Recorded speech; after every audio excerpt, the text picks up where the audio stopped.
Good morning guys, welcome back to the YouTube channel.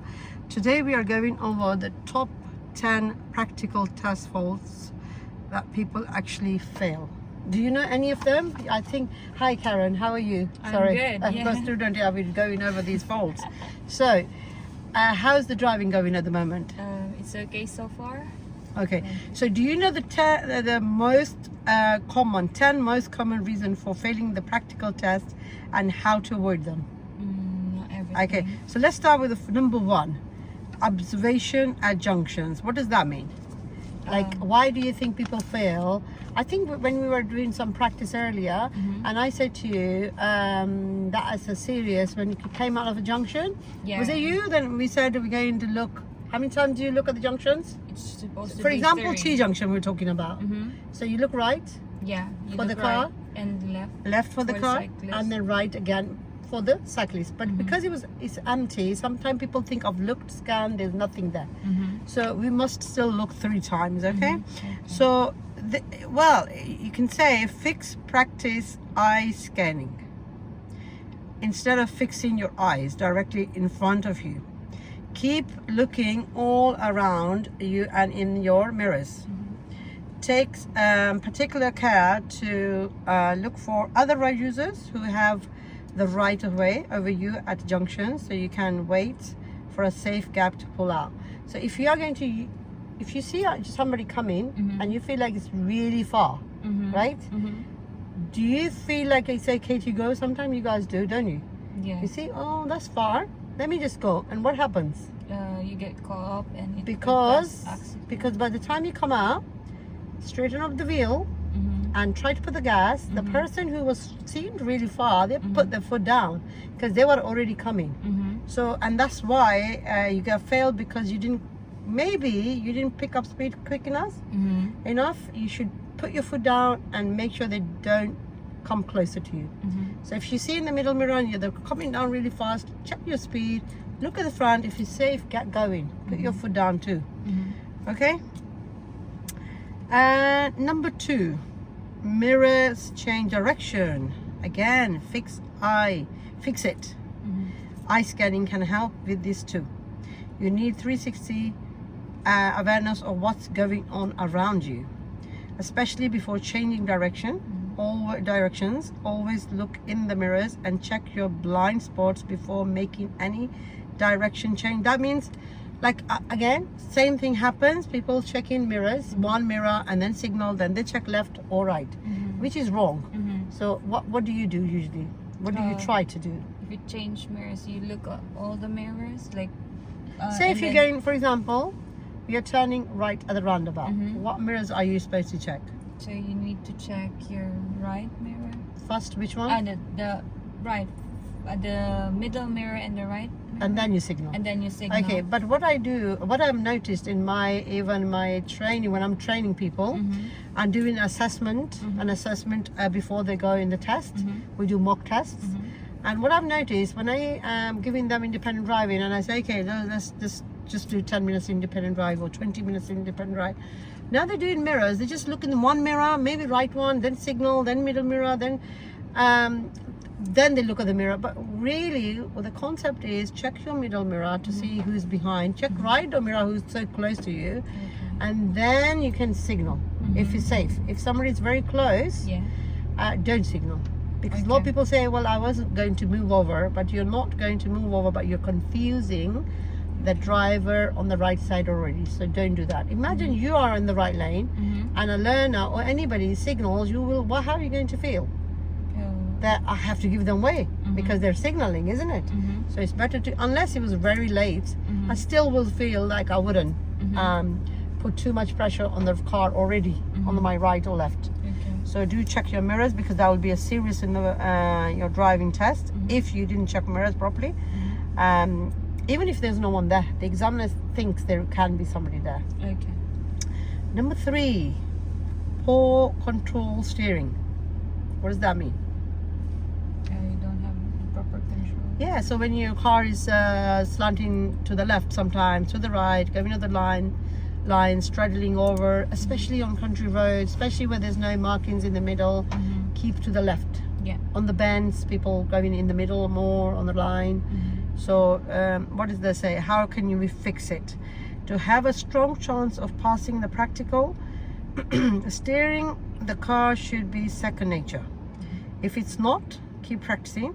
The push-pull method is best under most circumstances, but the important thing is to keep control of the car's direction. So pull press technique is that the push-pull technique is actually, there are lots of videos on the YouTube, you can watch them, but you're doing fine with your steering, aren't you?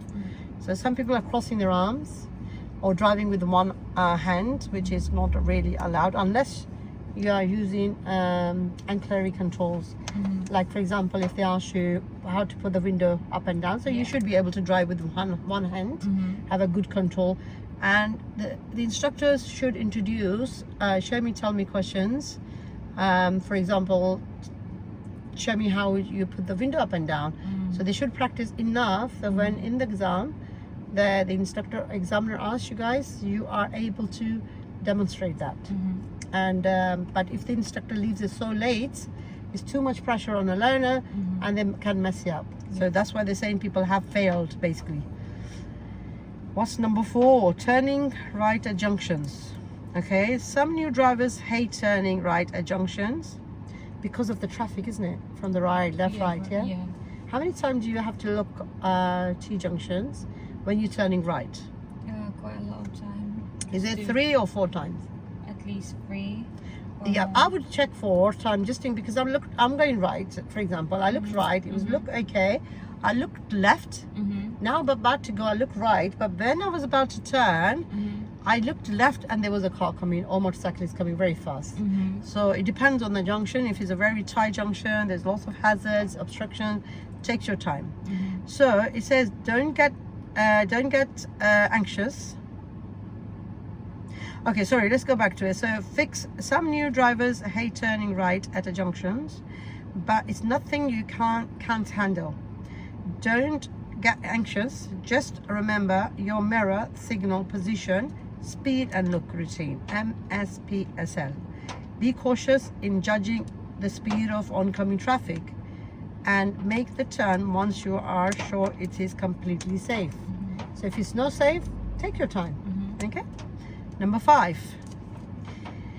What is number 5? Failing to respond to road signs. Okay. Would you be able to see what it says on the... Yeah. To fix it, continually look for signs and road markings. Interpret the information they are giving you and respond appropriately.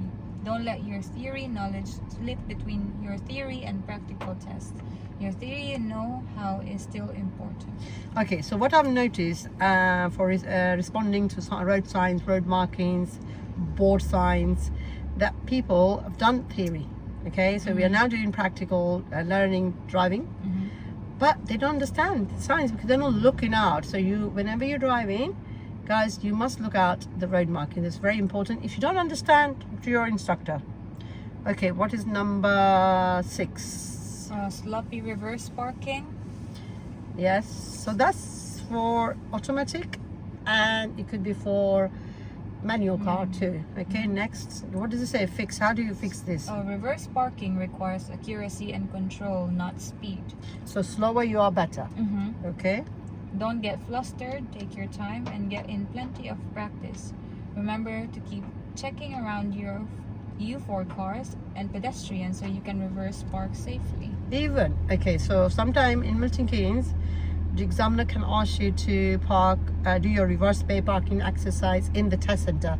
At the beginning, obviously, people are there still going on the test, but once it's empty, it's actually empty. There's no one around you, but you have to pretend there's a lot of traffic around you.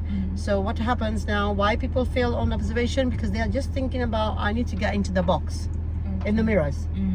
Try to look at the blind spot, try to think it's a busy road, try to think you are somewhere in maybe Tesco's car park or at the weekends when it can be very busy. So people are everywhere and the cars everywhere, so you just keep an eye on them. Okay. Next, and control. Yeah, so if you feel like you didn't go into the box, don't worry. Fix it, go forward, but you must check blind spots first, okay?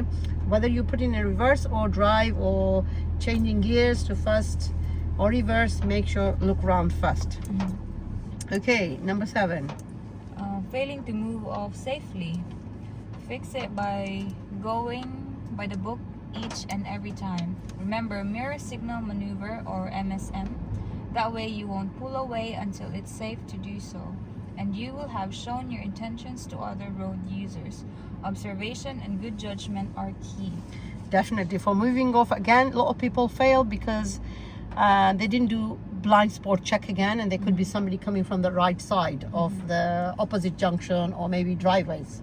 So it's good to look around the pillars over right shoulder. A final check if you're moving from the left hand side, and if you're moving from the right hand side, you final check to the left side blind spot. Okay.